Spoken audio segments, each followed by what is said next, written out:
सफरमति विभाविना पटुमतीभ्य सुचरितपोनिधिभ्यो नमो गुरुभ्यो गुणगुणभ्यः।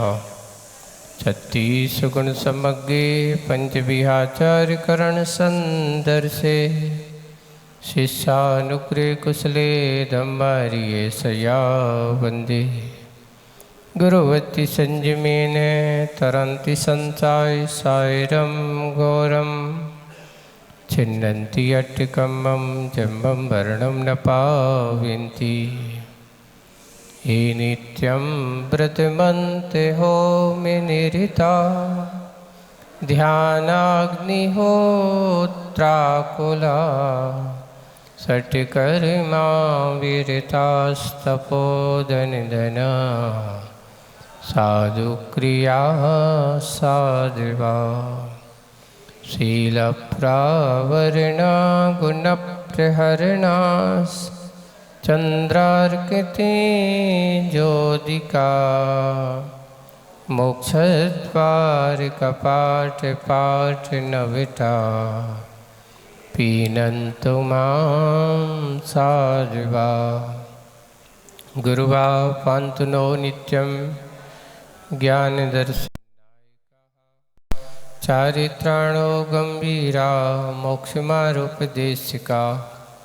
इच्छाएं बनते भक्ति कौ सगो कौतसाल क्षेम समनान समदस समचरिताणम पंचविहाचानम आर्यानम महाराजी सुदनानवदेशानम वज्रयानम तिरुगुलपानरियानम सभ्यसाउनम सेयणिचकालम अंचेमी पूजेमी वंदामी नमनसामी दुखको कमखो बैलाऊ सुगई गमनम समाहि वर्णम जिनगुण संपत्ति हो मज्जम। नमो अरिहंताणम नमो सिद्धाणम नमो आयरियाणम नमो वच्छायाणम नमो लोये सव्यसाहूणम। बोलिए पंच परमेष्टि भगवंतों की, शासन नायक भगवान महावीर स्वामी की, मूल नायक देवादिदेव 1008 श्री शंभुनाथ भगवान की, परम पूज्य आचार्य गुरुवर श्री विद्यासागर जी महाराज की, आचार्य श्री समय सागर जी महाराज की, 3 कम 9 करोड़ मुनि राजों की, अहिंसा परमो धर्म की, पूज्य मुनि श्री 108 अजित सागर जी महाराज की, समस्त मुनि संघ की।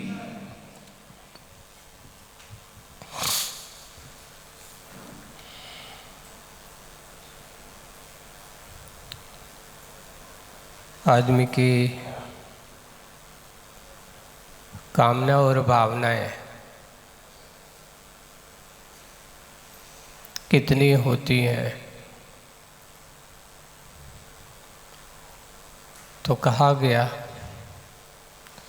इसकी इच्छाएं तो इतनी होती हैं कि सारे लोक की संपत्ति इसके सामने रख दी जाए, सारे लोक की जितने भी उसकी मनमाफिक चीज़ें हैं उसके सामने रख दी जाए,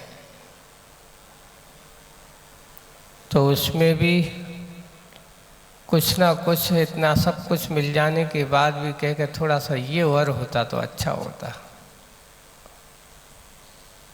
यानी पहले इच्छा उसकी पूरी हो जाए जो चाहता था,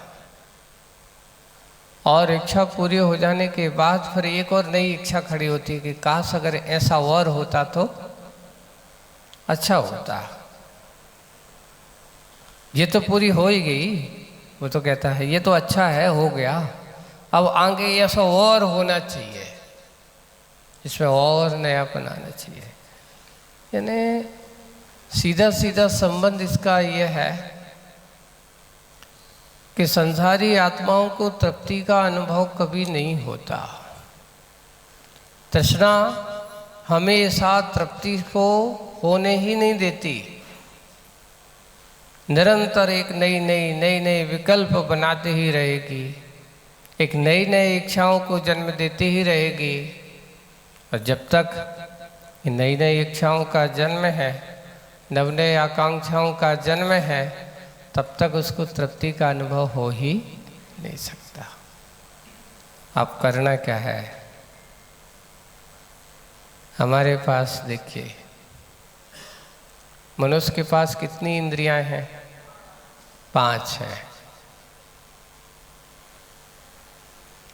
संसार में कितने इंद्रिय जीव होते हैं? बोले कि 5 प्रकार की इंद्रिय वाले जीव होते हैं, जिनके पास मात्र एक ही इंद्रिय है, स्पर्श इंद्रिय से काम करने वाले वे एक इंद्रिय है।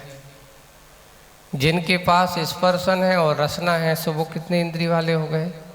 2 इंद्रिय वाले हो गए। जिनके पास स्पर्शन, रसना और घ्राण, सूंघने के सामर्थ्य भी आ गया, तो वो हो गए 3 इंद्रिय वाले जीव हो गए। जिनके पास चक्षु और उसमें मिल गया 3 के साथ, तो कितने हो गए? 4 इंद्रिय हो गए। और जिनके पास कर्ण और इन चारों के साथ कर्ण और जोड़ दो, सुनने का सामर्थ्य हो जाता है, तो वो कितने हो जाते हैं? 5 इंद्रिय वाले होते हैं।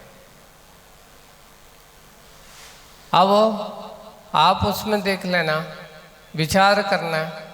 एक मक्खी है, एक मच्छर है, देखते हैं, सूंघते हैं,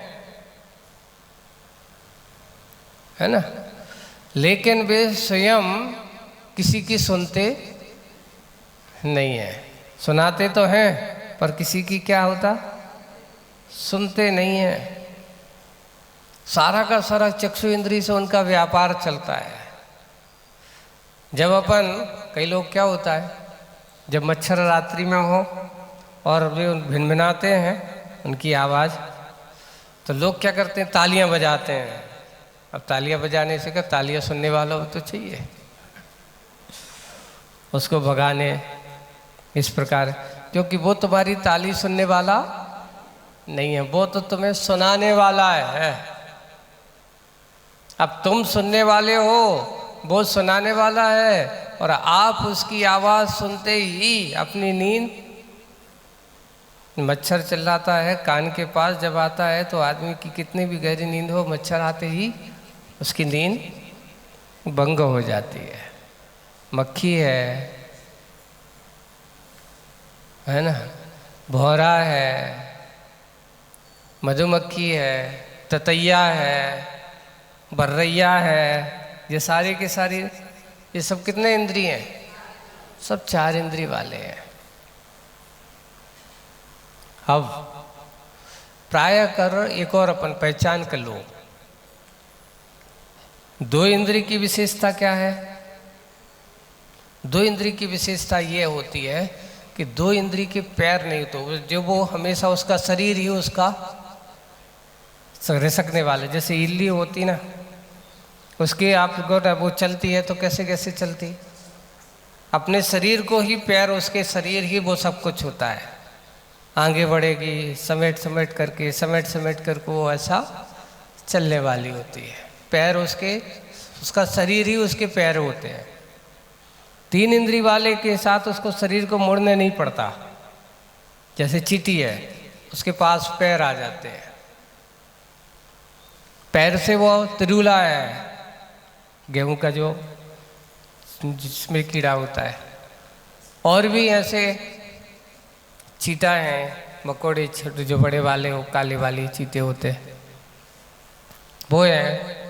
तो ये सारे के सारे, इनको दिखता नहीं है, सारा का सारा उनका घ्राण इंद्रिय से ही सब कुछ व्यापार चलता है। एक और, जिसकी जो इंद्रिय होती है प्रमुखता से लास्ट में, यानी 2 इंद्रिय, स्पर्श इंद्रिय तो है ही, रसना इंद्रिय है ही, लेकिन घ्राण इंद्रिय से सबसे ज़्यादा, जैसे चींटी का भागना दौड़ना सबसे ज़्यादा घ्राण इंद्रिय का विषय उसका होता है।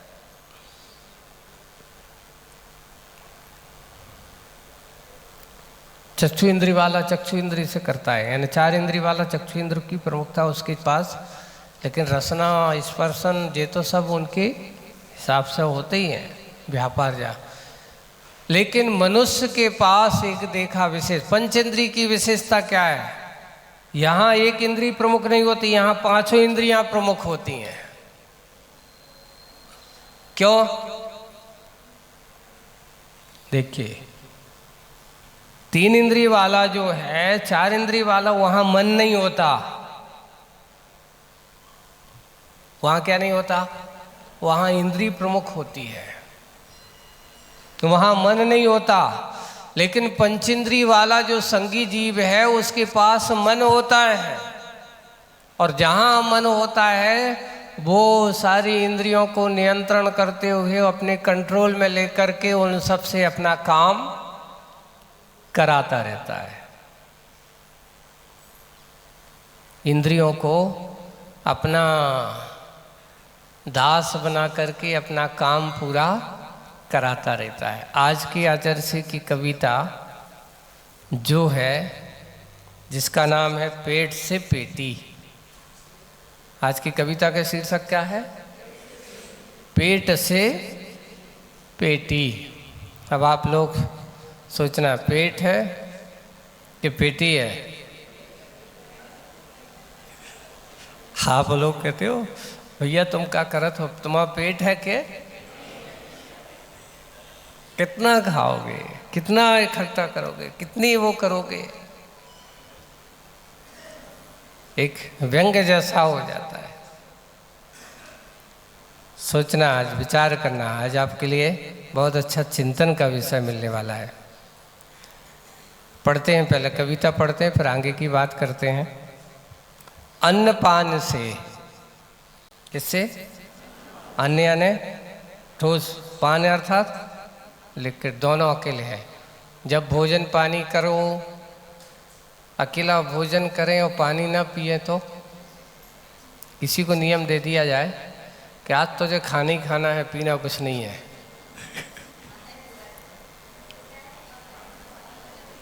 तो फिर वो कहेगा ऐसा नहीं है। एक और बात है, पीने पीने में तो आदमी सुरक्षित रह सकता है, अकेले पानी पी करके तो जीवन सुरक्षित रह सकता है। लेकिन तुम कहो कि तुम्हें 4 दिन तक, 10 दिन तक पूरे 10 लक्षण आ रहे हैं, 10 दिन तक तुम्हें खाना है, पीना नहीं। लोग जलोपास तो कर लेते हैं, लेकिन जल का त्याग करके उपास करना वो भी कर लेते हैं। चारों प्रकार के आहार त्याग कर करके हैं। ऐसे लोग मिलेंगे तुम्हें जो कहेंगे मैं पानी नहीं पीऊंगा, मैं सिर्फ रोटी खाऊंगा अकेला। ऐसा कोई भी एक आसन नहीं करता। क्यों? क्योंकि भोजन को पचाने के लिए बिना पानी से काम होने वाला नहीं है। आचार्य श्री एक बहुत अच्छा दोहा सुनाते थे, आधा भोजन कीजिए दूजा पानी पी। भोजन कितना कीजिए? ये अपने पेट के हिसाब से चलना है ना। तो आधा भोजन कीजिए, दूना पानी पी। चौगना श्रम वर्ष 125 जी। कितना होना चाहिए? जैसे आधा भोजन किया तो उससे पानी कितना पीना चाहिए? दूना। और उससे जितना पानी पिया उससे चौगुना क्या करना चाहिए? श्रम। जो ऐसा चलेगा उसकी स्थिति क्या है? वर्ष 125 जी। अगर तुम्हें 100 वर्ष से ऊपर जीना हो तो ये सिद्धांत को क्या करो? अपनाओ। इसलिए अगर हम क्या उल्टा करते हैं, पानी कम भोजन ज़्यादा, प्राय कर तुम लोगों की एक सबसे बड़ी समस्या होती है। क्या है? बार बार पीने होते, महाराज थोड़ा सा पानी पी लेते, बाद में फिर तो ऐसे लोगों की संलेखना कराना बहुत मुश्किल काम होता है। श्रावकों को महाराज क्या करें, हम लोग पानी पीने की आदत ही नहीं है, भोजन के बाद थोड़ा पानी फिर बाद में पीते रहते हैं। अब जब संलेखना आदि होती है तो उस समय क्या करते हैं? बहुत समस्या आती है, क्योंकि वहाँ बार बार भोजन थोड़ी होना है। हाँ, आयुर्वेद जरूर कहता है कि देखो भोजन में पानी मिला मिला करके पीना चाहिए। भोजन के बाद ज़्यादा पानी नहीं पीना चाहिए, भोजन करने के बाद लास्ट में नहीं, बीच बीच में पानी ले ले करके ही अपना भोजन करते हैं तो वह भोजन आपके लिए स्वास्थ्य का लाभकारक हो सकता है। ऐसा नहीं कि भोजन के साथ पानी नहीं पीना चाहिए, पानी पीना चाहिए, उससे कि उसका भोजन के पाचन में सहयोगी होता है। तो वही है आज अन्न और पान जो बात है, तो वहाँ जो लिखा कि दूना पानी होना चाहिए, दूने से फिर जितना तुमने पानी और जिन मिलाओ उससे चौगुना श्रम। ऐसा नहीं भोजन करने के बाद सो नहीं जाना चाहिए, मेहनत करो। अगर आप करोगे तो भोजन को पचाने श्रम से ही पचाया जाता है, बैठ करके नहीं पचाया जाता है। उसको श्रम का अर्थ मानसिक है, शारीरिक है, सभी श्रम के लिए जरूरी है, ऐसा भी नहीं है। एक और आपको बताते हैं, एनर्जी जो होती है सबसे ज़्यादा आदमी के मानसिक श्रम से ज़्यादा ज़रूरत पड़ती है। शारीरिक श्रम तो है ही, करते हैं, शारीरिक श्रम के साथ साथ मानसिक श्रम भी अगर जिसका चलता है तो उसमें सबसे ज़्यादा एनर्जी की ज़रूरत पड़ती है। कभी कभार शरीर से तो मेहनत कर लेते आदमी, मन से मेहनत नहीं करते, दिमाग से सोचते ही नहीं है। और एक और, जब कोई ज़्यादा काम का लोड हो जाए तो आदमी का दिमाग क्या होने लगता है, गर्म होने लगता है, भारी हो जाता है, तनाव बहुत है, सिर दर्द बहुत है। क्यों? ओवरलोडिंग हो रही है, उसके हिसाब से एनर्जी उसको नहीं मिलती। सीधा सीधा गाड़ी का संबंध है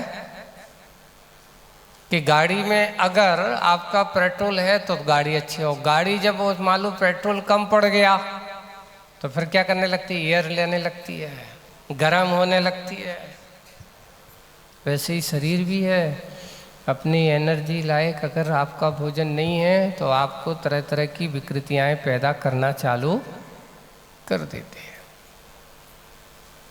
सिर दर्द होने लगेगा, कहीं ये बीमारी हो गई, कहीं वायु बढ़ने लगेगा, कहीं आपको उल्टी दस्त होने लगेंगे, पित्त भड़क जाएगा, ऐसी।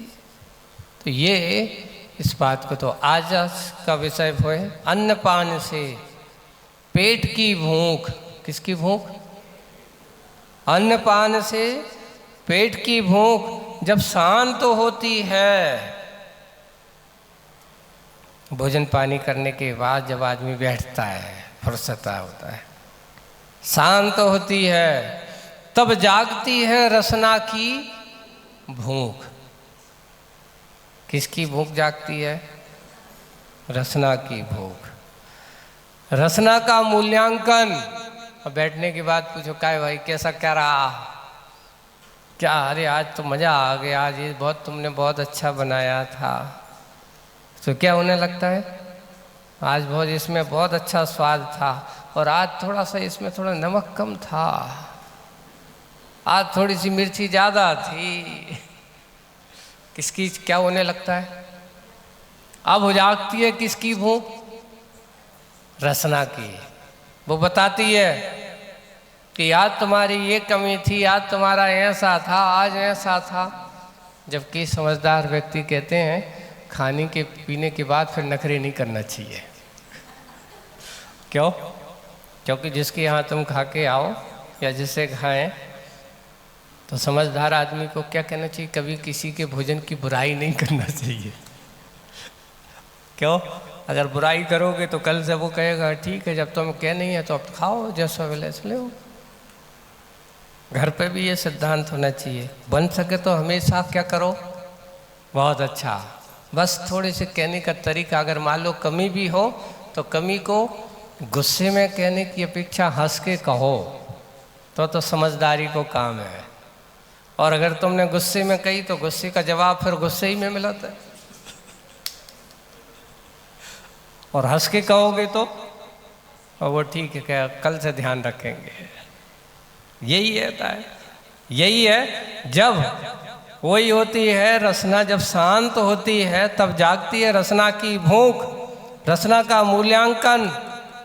और मूल्यांकन नासा सुवास मांगती है। आपकी गंध भी बहुत अच्छी है, खुशबू बहुत, सुवास, नासा यानी नाक, कैसे सुन करके अच्छी देखो। उपभोग जो होता है पांचों इंद्रियों के निमित्त से किया जाता है। आदमी को खुशबू भी आती है, खुशबू भी एक भोजन का एक क्या है, अंग है। अच्छी खुशबू आती है तो नहीं भूख लगी हो तो आदमी को भूख लगाती है, सुन करके ही मन में उसका है। तो यही है, नासा सुवास मांगती है, ललित लावण्य की ओर आंखें भागती हैं। देख करके उसकी बनावट, सजावट, है ना, उसकी बनावट और सजावट देख करके भी आंखें कैसी होती हैं, ललावत आंखें भागती हैं। श्रवणा उतारती है स्वरों की आरती। श्रवणा यानी कर्ण जो है, श्रवणा उतारती है स्वरों की आरती। आरती है, मन मस्ताना होता है। मन कैसा होता है, मस्ताना होता है, सबका कप्तान होता है। क्या होता है, सबका कप्तान। कप्तान यानी हेड, मुखिया, सरोधार, शिरोमणि, सारी इंद्रियों का शिरोमणि अगर कोई है तो कौन है, मन है। इसलिए कहा गया मन मस्ताना होता है, सबका कप्तान होता है। आविष्कार एक कपट का होता है। किसका होता है, कपट का होता है। ऐसा कपट अपनी मर्जी मनाने के लिए, यह मन अगर नहीं हो तो ऐसा है, मन मर्जी अपनी इच्छा पूरी करने के लिए क्या करता है, तरह तरह के छल कपट भी करता है। अन्यथा फण कुचली घायल नागिन सी, बिल से बाहर निकलती नहीं। ये इंद्रियां नागिन, ये इंद्रियों को क्या कहा, नागिन।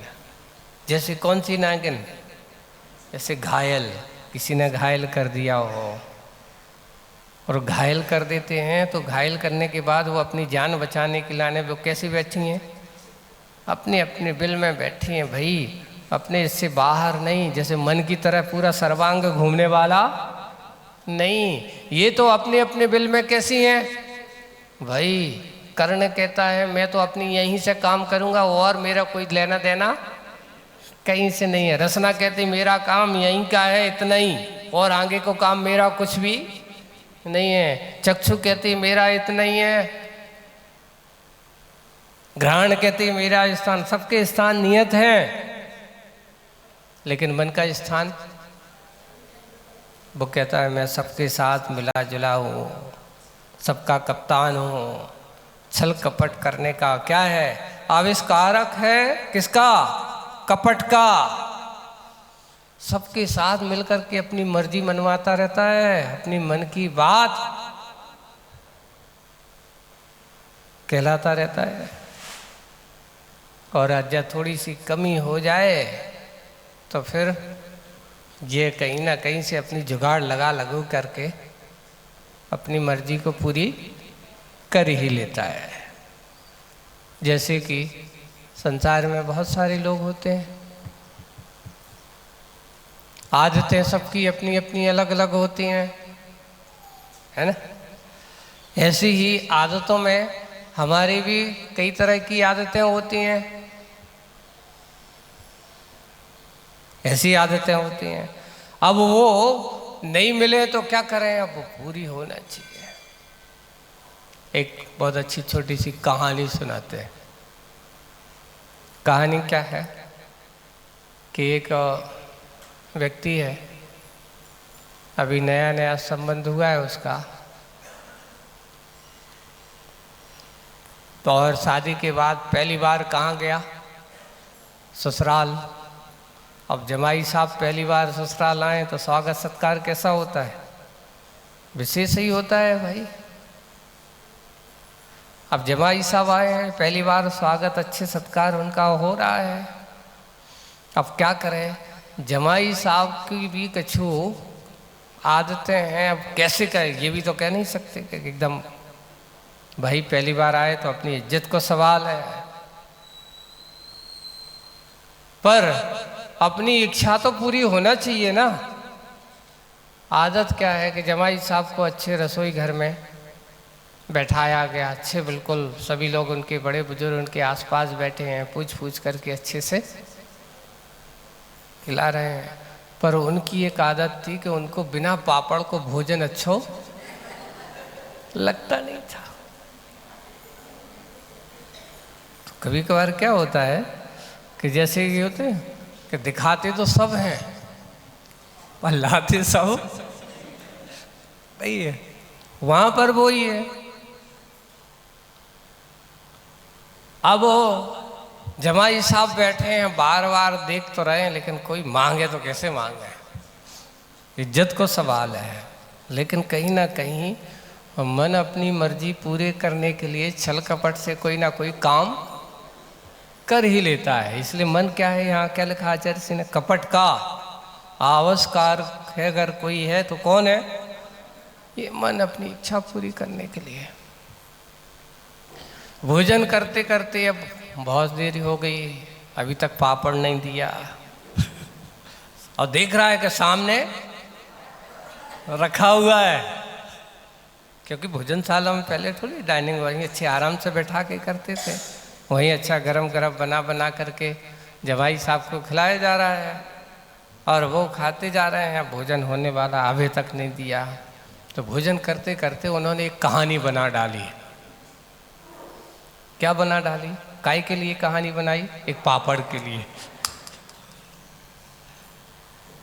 कहानी ये बनाई। सुनते सुनते उन्होंने कहा कि आज तो रास्ते में आ रहे थे, बहुत बड़ी घटना टल गई। बोले ससुभाई और सब पूछे सबको क्या हो गया? लाला जी जमाई साहब ऐसा क्या हो गया? बोले कि आज तो लगता है अगर हम थोड़ी सी चूक कर जाते तो तुम्हारी बिटिया विधवा हो जाती। बोले कि यहाँ से मत बोलो माँ, अभी तो पहली बार तो आप आए हो और ऐसा कह रहे हो, ऐसा कैसे बोल रहे हो सब? बोले कि हाँ आज ऐसा ही हुआ। बोले कि क्या हो गया? ऐसा क्या घटित हुआ? जबकि घटित कछु नहीं हुआ था, कहानी काय के लिए थी। बोले कि ऐसा क्या हो गया जमाई साहब? ऐसा क्या? अरे आज रास्ते में आ रहे थे, आज इतना बड़ा सांप था, इतना बड़ा सांप था, यहां से लेकर जहां तक वो पापड़ रखा है।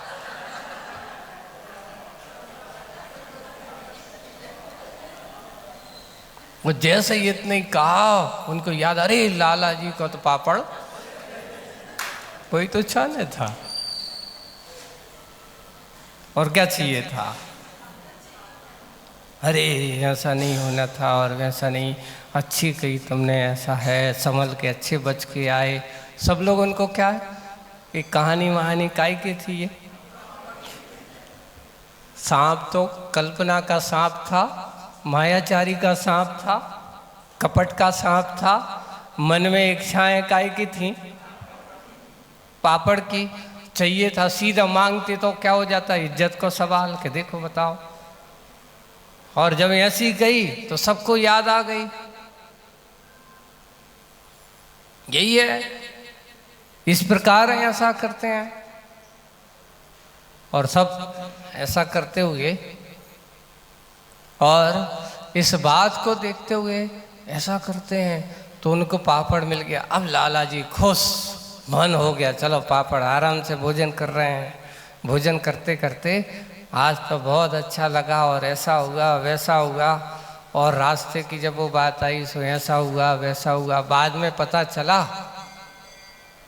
उनकी पत्नी भी सुन रही थी, जा तो बताओ। वो समझती थी कि इनकी क्या है, कछु का हुआ तो ऐसा कछु सुनने में आया, ऐसे कछु कह रहे थे। तो वो कहते कछु नहीं है, बात ऐसी आती कि भी लोग पापड़ नहीं परस रहते, तो कहते तो कछु। ये सब बातें हैं। मायाचारी आदमी सिर्फ अपनी इंद्रियों की इच्छा पूरी करने के लिए, आदमी कहीं ना कहीं से अपना क्या निकाल लेता है, रास्ता निकाल लेता है।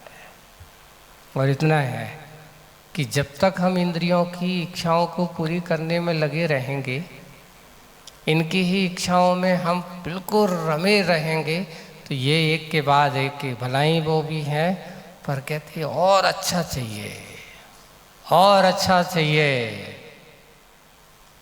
एक बार मिलता है तो और अच्छा चाहिए, पर इससे उल्टा होता चाहिए। मोक्ष मार्ग की उल्टा ही सोचा करता है। कभी कभार कुछ आदतों के कारण से भी ऐसा मन में विचार आता है ना, लोगों के मन में, कि क्या करें जब तक ऐसा नहीं, इसके बिना तो सब कुछ क्या है, बेकार है। जैसे कि मालूम है कि किसी के लिए, एक व्यक्ति के लिए शराब पीने की आदत हो किसी व्यक्ति को, और जब तक उसे वो न मिले, जबकि पीते समय उसका मुंह खराब होता है, वो स्वयं कहता है पीते समय इसका स्वाद खराब होता है, फिर भी वो पिए जा रहा है। किसके लिए? क्योंकि नशे का आदी हो गया है। ये इंद्रियों का नशा मदहोश करता चला जाता है। तो जहाँ ऐसा मदहोशपना होता है, वहाँ पर आदमी के लिए महत्व उसके जीवन का समझ में नहीं आता।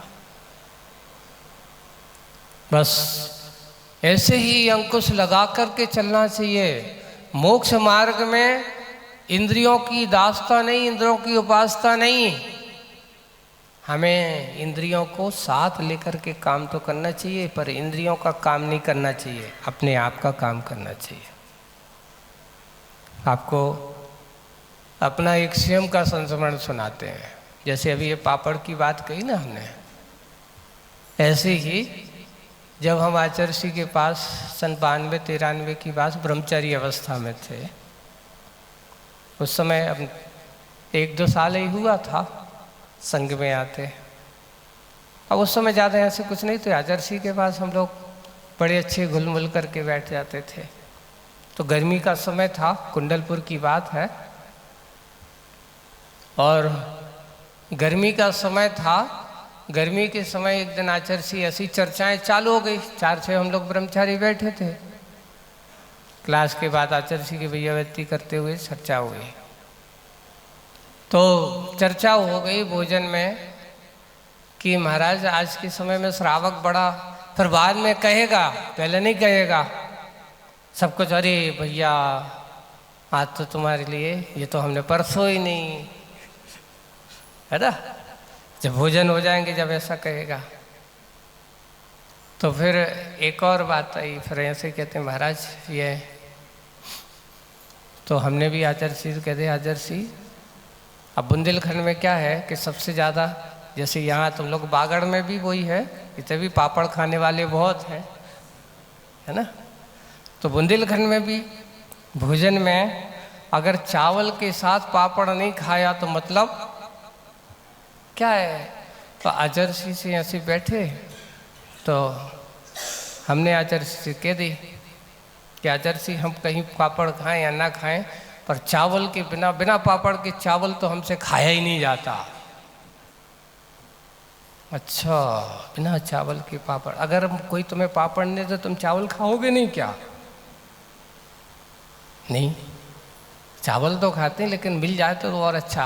अगर कोई परसता है तो हम उस समय खाएं या ना खाएं, लेकिन रख लेता हूँ, जब चावल खाता हूँ तब पापड़ खाता हूँ।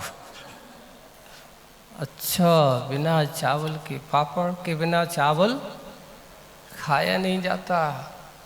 आचार्य ने कहा कि अभी तो तुम ब्रह्मचारी हो, मान लो तुम दीक्षा हो जाएगी तो तुम्हारे लिए हर बार यही सोचो कि चावल के समय नमकीन, सेव, पापड़ ये चाहिए, जरूरी है। तो क्या करना है? बोले आचार्य जी बड़े सोच करके चिंतन में, और फिर कहते हैं अच्छा ऐसा है, तो फिर एक काम करो, आज एक नियम ले लो। आचार्य जी अरे तो आप दे रहे हो तो आप तो जो कहो मैं स्वीकार है, गुरु जी कहें और अपन मना करें नहीं, आप कहते हो। तो बोले कि तुम्हारा बिना पापड़ के बिना चावल नहीं खाया जाता ना? हाँ नहीं जी महाराज जी, आचार्य जी ऐसा नहीं, खाते तो हैं लेकिन नहीं, मान लो कोई सामने वाला नहीं देता तो जब तक खाना ही पड़ता है। और वहाँ नहीं होगा, कोई ज़रूरी है कि हर जगह हो ऐसा, लेकिन अगर मिलता है तो प्राय कर हमें ऐसा करते, वो तो हमने आपको बताया है। तो फिर ठीक है, एक काम करो, आज से एक नियम ले लो कि आज के बाद अब चावल के साथ पापड़ नहीं खाना। क्या करना? आज भी नियम चलता है हमारा, नमकीन है जे है ना जो, तो वो नियम। तो ये है गुरुओं की दृष्टि, कभी पराधीनता नहीं होना चाहिए, नहीं तो क्या होता है, विकल्प होता है। मान लो अपन ले रहे हो, सामने वाला रखे हुए है और नहीं देता तो क्या होता है? देखो कैसे बुद्धू है, गुस्सा आती है, दे नहीं रहा है, ऐसा कर रहा है। जिसमें विकल्प हो, मन में संकलेशता हो, ऐसा काम करना ही नहीं। इसलिए इंद्रियों के प्रति आसक्ति रूप परिणाम जब जब भी होता है, वो आसक्ति रूप परिणाम से अपने आप को दूर रखना। गुरुओं की दृष्टि कितनी महान होती है, वे अपने आप को इंद्रिय विजय तो स्वयं करते ही हैं, साथ साथ कोई इंद्रियों की आसक्ति रूप परिणाम अगर है किसी के पास, तो उसको इस प्रकार का मार्गदर्शन, इस प्रकार के दिशा बोध देते हैं कि जिससे उसके प्रति इंद्रियों की आसक्ता उसकी कम हो, आसक्ति कम हो। और ऐसे गुरु महाराजों की दृष्टि उस भव्य जीव के उपकार के लिए कारण होती है। ऐसे ही कार्य यहाँ बंधुओं इतना है, चाहे वो रसना इंद्रिय हो, चाहे वो कर्णेंद्रिय हो, चाहे वो चक्षु इंद्रिय हो, चाहे घ्राण इंद्रिय हो, ये अपने अपने काम करते, सबकी तरह से उपभोग होता रहता है। नीतिकारों ने एक बहुत अच्छी बात लिखी है कि आदमी की ऊंचाई देखें तो आदमी कोई 5 फीट 6 फीट है ना, 5.5 फीट, इतना बड़ा है, इतना बड़ा है, इतना बड़ा होकर के भी एकमात्र रसना इंद्री कितने अंगुल की होती है? तो उसने कहा मात्र 4, या किसी की होगी तो 6 अंगुल की। अपनी रसना इंद्री को नापना कितने अंगुल की है, ज़्यादा से ज़्यादा 4 या 6 अंगुल से ज़्यादा नहीं है। पर उस 4-6 अंगुल की रचना में 5.5-6 फीट का आदमी कैसा दास बना घूमता है ना। भैया मेरे लिए क्या खाने मिलेगा, आज क्या बनेगा, आज कैसा बनेगा,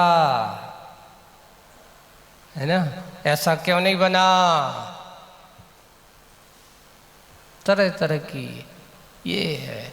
इसको बोलते हैं इंद्रियों की पराधीनता। यानी आदमी शरीर इतना शक्तिशाली होने के बाद भी बड़े बड़े लोग भी इन इंद्रियों के दास बन जाते हैं एक रसना के लिए। एक दिन हमने शायद आपको सुनाया था कि एक रसना से एक मरा उसके लिए, दूसरा मरा उसके लिए, और क्या हुआ, तू अगर ऐसा ही मरता रहा मेरे रसना के चक्कर में तो क्या हुआ, तेरे लिए तीसरा खड़ा तेरे लिए। इसलिए वो पढ़ा था एक कविता थी कि एक मछली पकड़ने वाला नदी में क्या डालता है, तो उसमें एक उसने कोई छोटे से जीव को उसके कांटे में लगाया और कांटे में लगा करके उसने नदी तालाब में फेंक दिया और फेंक करके अब वहाँ जब वो कांटा गया तो कांटा में वो लगा हुआ जीव उस मछली से क्या कह रहा है?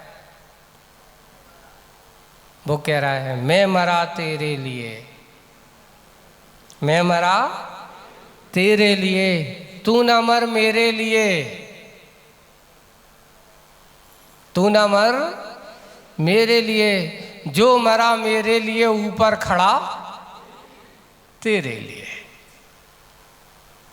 अगर तू मेरे लिए मरेगी तो जैसे ही तू मुझे खाने आएगी और फट से तेरे मुख में कांटा फंसेगा, और कांटा फंसते ही ऊपर वाला जो जिसने डाला है वो खींचेगा, खींच करके क्या करेगा? तुम्हारे लिए, तुम उसके लिए मरो।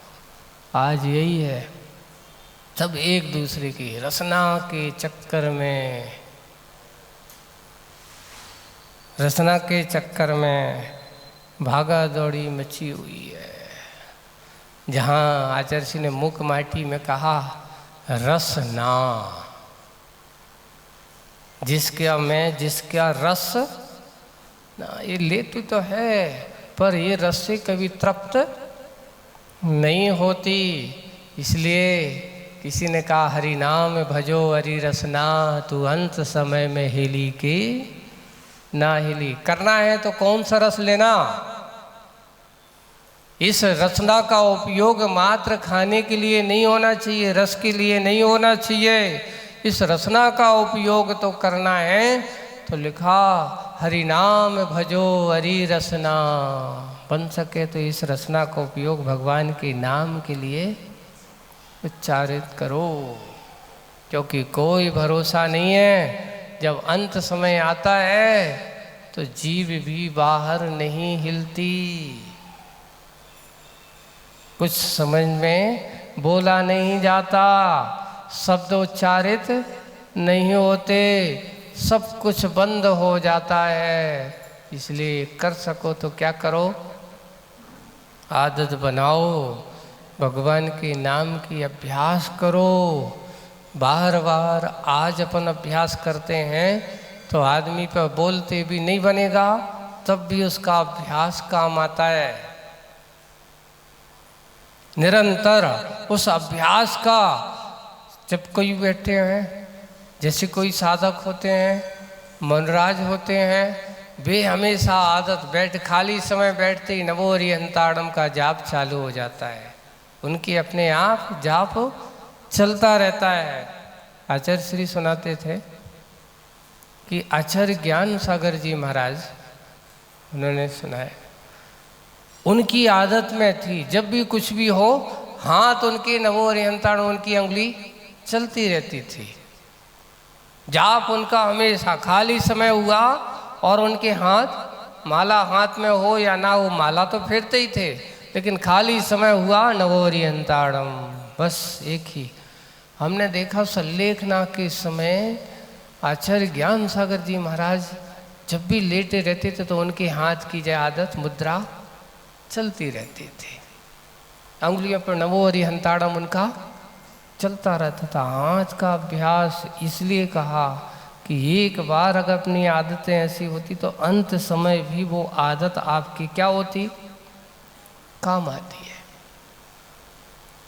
हम इधर उधर की आदतों के ऊपर तो बना लेते, पर अच्छी आदतों की आदत नहीं डालते। और वही है कि जिन्होंने अपनी इंद्रियों को संभाला, संवार लिया, इंद्रियों को अच्छे से संस्कारित कर लिया, तो यही इंद्रियां आपको स्वर्ग मोक्ष का सुख देने वाली हैं। और यही इंद्रियां आपको नरक हो और त्रेंच आदि गतियों के मार्ग को खोलने वाली हैं। एक महत रसना इंद्रिय, एक और बात आती है, लिखा है त्रिंच गति में जाने वाला और त्रिंच गति से आने वाला, दोनों की लक्षण के बारे में कहा। एक नरक गति में जाने वाला और नरक गति से आने वाला, उनके स्वभाव का परिचय दिया है। आचार्यों ने ग्रंथों में लिखा है कि नरक गति में अगर किसी के नरक आयु का बंध हो गया हो, वह क्रूर परिणामी होता है। तनक तनक में इस प्रकार के ऐसे भाव कर बैठेगा, मरने मारने के भाव कर बैठेगा, ऐसे नरक से आने वाला भी उसकी भी यही दशा होती है। और अगर किसी को नरक आयु का बंद हो गया है तो उसके लिए थोड़ा भी चिड़चिड़ापन, गुस्सा है, कोई भी अच्छा करेगा तो उसको ऐसा होगा। फिर बाद में त्रंच गति का लक्षण बताया है। त्रंच गति का लक्षण में बताया है कि जब देखो जैसे त्रंच को जहाँ कहीं भी हरा भरा दिखा, जल्द फट से क्या करता है, मुंह मारता रहता है। उसको दिखा नहीं कि वो तो मुंह मारता रहता है। वैसे ही उन्होंने लिखा है कि जो व्यक्ति हमेशा दिन भर खाते पीते, खाने पीने की ही बात करता रहता है, जब देखो खाता ही पीता रहता है, फिर भी उसकी भूख शांत नहीं होती। मौका मिलता है, जब भी कहीं भी मिला तब भी खाने पीना है, नहीं, ये उसमें लक्षण ऐसा लगता है। अति भूख एक और है। अत्याधिक भूख लगना भी असाता वेदनी कर्म का उदय का कारण है, त्रंच गति के कारण है। और एक वो होते हैं कि हमने देखा है जो मजदूर होते हैं, जो काम करने वाले, वो मेहनत के कारण से, लेकिन 3 बार 4 बार भोजन करने के बाद भी उनको लगता है कि मुझे भूख अभी भी लगी है। यानी जो व्यक्ति आज देखते हैं कि अगर सामान्य व्यक्ति अपन देखते हैं तो आपके यहाँ जो 7 दिन में नहीं, वहाँ 1 दिन में उतना भोजन हो जाता है उनका। उसमें भी दरिद्रता का कारण बताया है, अत्याधिक भूख लगना। ये भी एक शारीरिक दरिद्रता मानी जाती है, मानसिक दरिद्रता नहीं है, लेकिन शारीरिक। अत्याधिक भोजन आदि की इच्छा होना, खाने पीने के भाव होना। तो उन्होंने कहा इसके कारण क्या है। एक तो असाता वेदनी का तीव्र उदय, भूख जो लगती है असाता वेदनी कर्म के उदय से लगती है। ये हमारे आचार्यों ने लिखा है, असाता वेदनी का उदय जो होता है। आप पर एक बार आचार्य जी से ऐसे पूछा, ये बताओ समय पर भूख लगना साता वेदनी क्या असाता वेदनी है। समय पे, और नहीं लगना, लगना भी असाता वेदनी है और नहीं लगना भी असाता वेदनी है।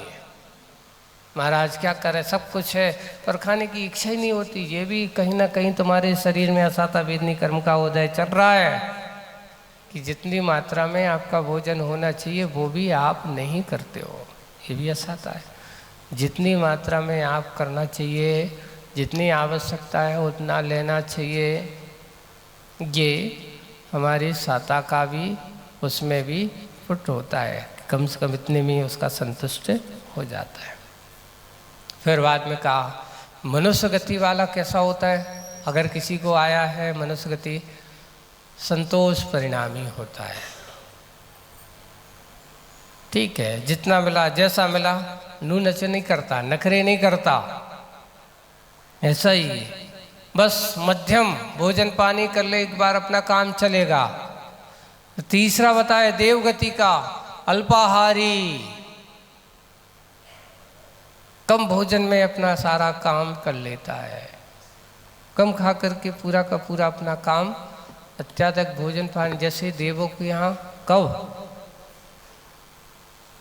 महीनों में सागरों पर्यंत, जिसकी 1 सागर की आयु है, तो उसमें कहा कि 100 वर्ष की उसमें 100 वर्ष 1000 ऐसा कुछ वर्षों में उसका एक परिणाम निमित्त दिया है कि मात्र उसको याद करता है, वहीं कोई कंठ में क्या हो जाता, अमृतपान हो जाता है। जिसकी पल्लूपम किया है 10-15 दिन, जैसे भोग भूमि के मनुष्य हैं, भोग भूमि के मनुष्यों की भोजन की बारे में बात कही है, तो कहाँ होता है, तो उन्होंने लिखा है कितनी मात्रा में भोजन करते हैं मनुष्य भी। तो उन्होंने कहा जिनकी 1 पल्ल की आयु है उनका भोजन कितना होता है, बोले कि आंवले के बराबर, वो भी 1 दिन छोड़ 1, रोज नहीं होता। महाराज आपका वो भोग भूमि को मतलब क्या है, होता जावे को, अरे मन माफिक जो खाओ पियो अच्छे मजा आया भाई, तुम्हें लगता है वहाँ ऐसे असंतोष परिणामी वाले भोग भूमि नहीं जाते। भोग भूमि वही जाते हैं जिनके अंदर इसी प्रकार की तृष्णाएं नहीं होती। मध्यम भोग भूमि वाले, तो उन्होंने कहा बहेड़ा, देखिए आंवले बड़ा है, उसके बाद फिर क्या आता है? बहेड़ा, बहेड़े का फल थोड़ा सा छोटा होता है उससे। मध्यम भोग भूमि के वो भी 2 दिन बाद, 2 पास, एक बार क्या करेंगे? आहार करेंगे। 2 पल की आयु होती है वहाँ। फिर उत्तम भोग भूमि के मनुष्य बोले कि एक हर्रड़ होते, हर्र बहेड़ा आंवला, 3 चीजें होती त्रिफला में।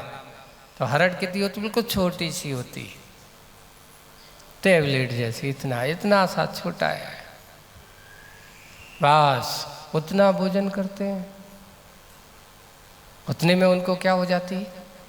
तृप्ति हो जाती, फिर खाने की इच्छा ही नहीं होती। आप कहो कि महाराज क्या खाते नहीं कि खाने की इच्छा नहीं होती?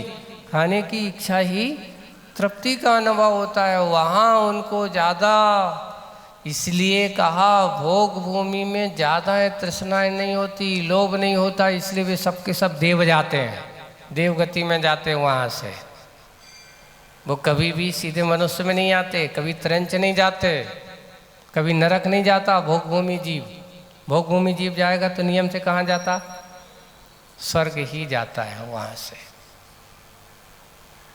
इसलिए ऐसे 1 पल, 2 पल और 3 पल, यानी उत्तम भोग भूमि, मध्यम भोग भूमि, जघन्य भोग भूमि, ऐसे भोग भूमि के भोजन पानी आदि की, इसलिए अत्याधिक भोजन पानी की इच्छा, खाने की जिज्ञासा और इस प्रकार के जो होना, ये भी हमारे लिए कहीं ना कहीं अशुभ गति के संकेत का कारण होता है। या तो ये वहाँ से आया है या वहाँ जाने की तैयारी में लगा हुआ है।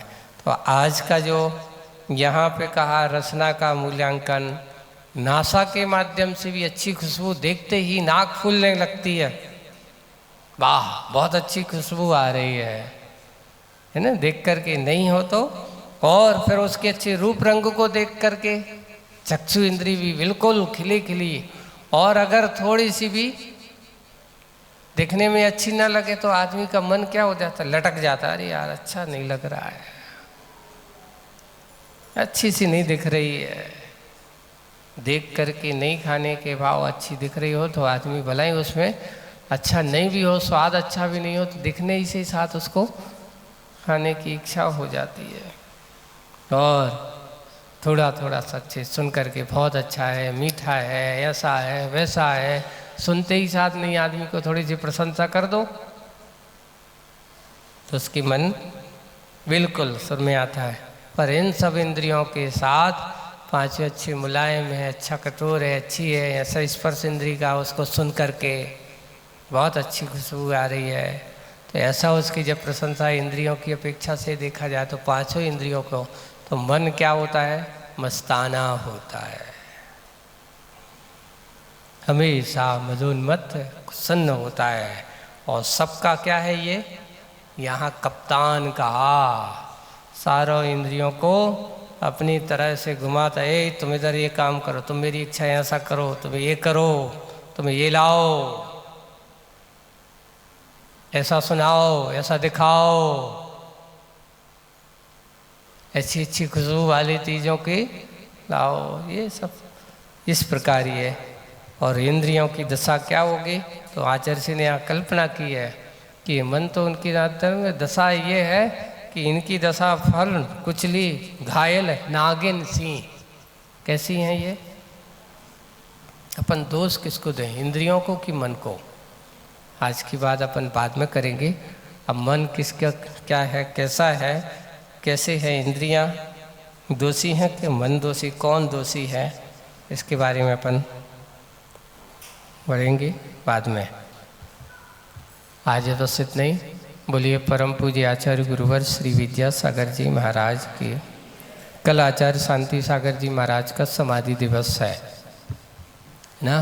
कल आचार्य श्री शांति सागर जी महाराज का समाधि दिवस अपन मनाएंगे यहाँ पर पूजन भक्ति के साथ और बहुत उत्साह के साथ कि 20वीं शताब्दी में पूज्य आचार्य शांति सागर जी महाराज ही एक ऐसे महान आचार्य जिन्होंने श्रवण परंपरा को, चाहे वो राजस्थान हो, चाहे महाराष्ट्र हो, चाहे दक्षिण भारत हो, चाहे उत्तर भारत हो, पूरे के पूरे जहाँ उन्होंने चल कर के जहाँ मुनि राजों का विहार करना मुश्किल था, ऐसे आचार्य शांति सागर जी महाराज जिनकी समाधि हुई थी सन 1955 में 18 सितंबर सन 1955 को कुंथलगिरी में, ऐसे इस 20वीं सदी के प्रथम पट्टाचार्य या ये कहो प्रथम आचार्य आचार्य शांति सागर जी महाराज का कल समाधि दिवस हम बड़े भक्ति भाव के साथ मनाएंगे। और इस बार बहुत अच्छा सौभाग्य है कि आगे आने वाला जो समय सन 1924 में उनको आचार्य पद मिला था और इस साल कौन सा सन है 2024, पूरे के पूरा 100 साल शताब्दी वर्ष भी उनको अश्विनी शुक्ला 11 कब आएगा पर्यूषण के बाद उनको यह 100 शताब्दी वर्ष का भी एक महोत्सव का दिन आने वाला है। इस वर्ष पूरे देश में, पूरे भारत में ऐसे आचार्य शांति सागर जी महाराज का हम शताब्दी वर्ष मनाएंगे। और आचार्य शांति सागर जी महाराज जिनके लिए आचार्य जी ने कहा कि आचार्य जी ने जब बचपन में 7-8 साल के थे तब आचार्य शांति सागर जी महाराज के दर्शन किए थे वहाँ पास में सन, और उनके 50-7-8 साल के ही रहे होंगे। आचार्य जी का 46 का जन्म है, तो 52, 51, 52 में 53 में जब कहीं भी वहाँ बेड़किया हाल में पंचकल्याणक वगैरह हुआ होगा, वहाँ आचार्य जी ने छोटे में उनके आचार्य शांति सागर जी के दर्शन किए। तब उनने लिखा है कि वैराग्य बीज जिनसे मुझको मिला है, यानी वैराग्य का बीज उनको देख करके मुनि बनने की भावना अगर आचार्य जी के मन में जागी थी तो आचार्य शांति सागर जी महाराज को देख कर के जागी थी और वो मुनि बने। और ऐसे आचार्य भगवान ने ऐसे उन श्रवण को देख करके आज पूरी श्रवण संस्कृति जिन पर गौरवान्वित है, ऐसे आचार्य श्री के शांति सागर जी महाराज के उपकार को अपन सब नहीं भूलेंगे। ऐसा शांति सागर जी महाराज का कल ठीक 8 बजे से उनकी पूजन, आचार्य श्री की पूजन होगी और पूजन के साथ साथ उनके बारे में अपन विचार, कल तीनों महाराजों के प्रवचन होंगे। कल क्लास नहीं लगेगी, कल यहाँ शांति सागर जी महाराज का क्या होगा, समाधि दिवस मनाया जाएगा। ऐसे यहाँ शांति सागर की पूजन है, उसमें बोलो आचार्य गुरुवर श्री विद्या सागर जी महाराज की जिनवाणी स्तुति। मिथ्यात्व में नाश वेखो ज्ञान के